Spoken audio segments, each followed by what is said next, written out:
Hi, welcome back to another episode of the Seed to Table Project.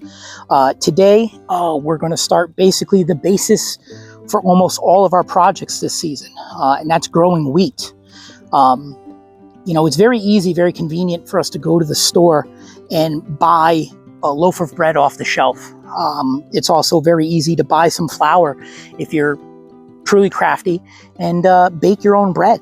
But what are the steps before that? What actually is entailed with getting wheat? Does anybody even know what wheat looks like? I mean, this right here is wheat seeds. We plan on taking these seeds here, planting them in our 8x8 bed. With any luck, we're going to get wheat grass. And inside each one of these is a little kernel, one of the kernels there, that we will then grind up into flour. And once we have that flour, we plan on baking bread. And with that bread, we're going to make our peanut butter and jelly, make our grilled cheese, make our pancakes. It's the staple of a lot of diets in a lot of cultures. Wheat is a base crop everywhere. So in order for us to succeed, we have to start here. Now, I have never grown wheat. This is going to be a first for me.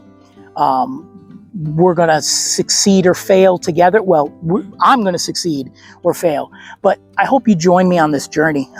It's a journey of discovery.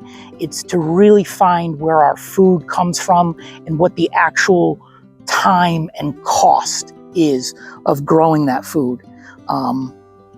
Next step is we're gonna prepare the beds the same way we kind of prepared our other beds, by adding in some manure, some other amendments, and then we're going to plant the wheat, and then we'll go from there.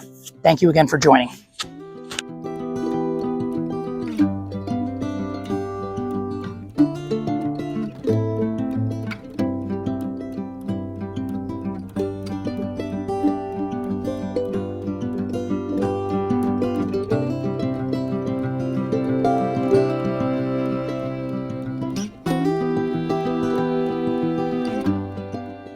All right, so as you can see, we got the beds prepped, got it as evened out as we could. We put some good organic material in it, and now it's time to plant the wheat seed.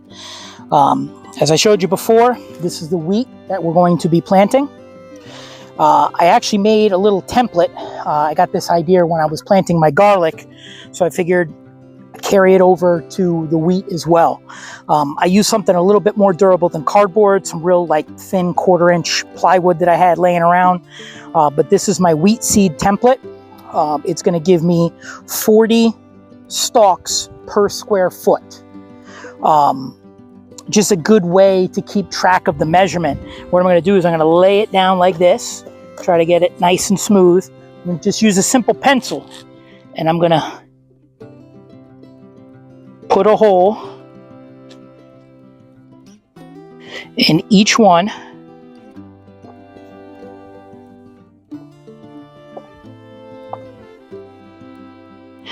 and then I'm going to add a wheat seed to each one.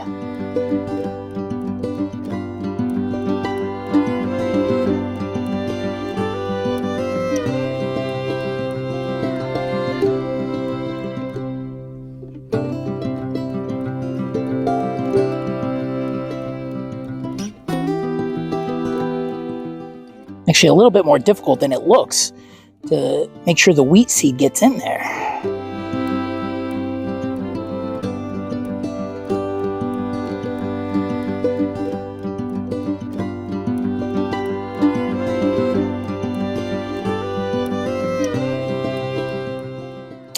All right, that's the basic premise. I'm gonna go through and do the whole bed, and we'll go from there. Okay, so I'm going to be real honest. Best laid plans. It was a good idea in theory, but it's very tedious to do it that way.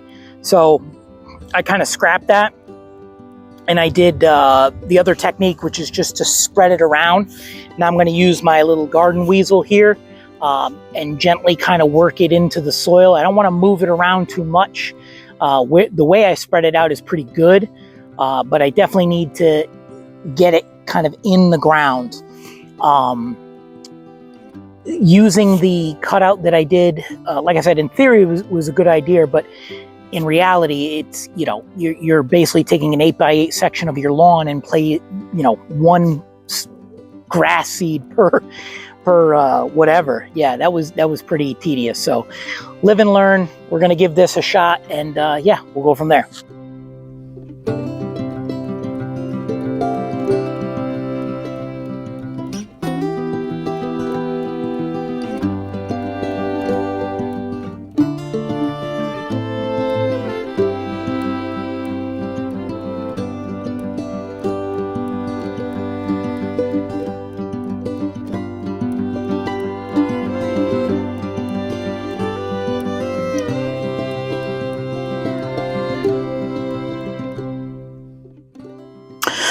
All right, so we got that situated pretty good. I had to, I don't know if you saw in there, using the garden weasel did get it into the ground a little bit better. There was still a lot of exposed seed, and a concern planting wheat would be birds. If birds saw all that seed sitting on the top, they're going to have a smorgasbord, and it's not going to grow if they eat it. So I took some more topsoil from one of the other garden beds, kind of spread it around. The other thing too is, in order to have proper germination of the seed, it needs to be wet and it needs to be dark. So the more it's covered, soil to seed contact is the key when you're growing grass, when you're growing wheat, when you're really growing anything. So in order to get proper germination, we had to wet it, which we took care of. We had to make sure pretty much all the seeds are covered, and I think we did a pretty good job. Now we just like growing a lawn. We have to keep it wet. Tomorrow we're supposed to be getting some good rain, so I probably won't have to water it tomorrow. But you know, the next day I'll probably have to water it, and I'll have to stay on top of it until they germinate. Once it germinates, it's basically like a lawn. It will come up, and then when it gets cold, it's going to go dormant. But the key is, when it goes dormant, it's going to save that energy so that in the springtime, when it starts to warm up again, it's really going to explode up and hopefully give us the wheat that we need in order to continue our projects. So look forward to you guys following me and, you know, continuing on with this journey. You know, if you have any questions for me or any tips and anything you want to shout out to me, please, by all means. But this is just the first step of our the seed to table project, and yeah, we're going to go from there, and we'll see how it goes. Thank you for joining. All right, so one thing I did want to talk about as well, and I wanted to mention, is my wheat seeds. So upon doing a bunch of research for what my project and what I'm doing, is I found that in the Northeast here, where we get some cold winters and kind of a relatively short growing season, I needed a winter wheat. And the type of wheat that I'm growing is a hard white wheat. This is something that, again, needs to be planted here in the fall, take root over winter, and then in the spring and summer, she's going to overwinter. Now, I got these seeds from, I believe, True Market. If that's incorrect, I'll update the video and put the correct information for you, possibly put a link below. But they seem to have a nice variety of different wheat seeds and seeds just in general. I'm definitely going to be giving them a little shout come spring season, when I got to start getting my seeds for just the regular garden. This particular variety of wheat, being a hard white wheat, is going to give me a nice white bread. It's going to have a lot of protein to it. It seems like it's going to be a good dual purpose. And they don't sell, like, you don't just have to buy massive amounts of wheat. I was able to buy a 1 pound amount of seeds, which is perfect. Now, these are considered sprouting seeds, which of course you can do that. But again, for my purposes, we're going to grow these straight to seed. And for each 8x8 bed, we're putting about a half a pound or 8 ounces of seed into each 8x8 bed. So this is the perfect amount. Again, True Market is where we got these from, and it is the hard white wheat organic kind.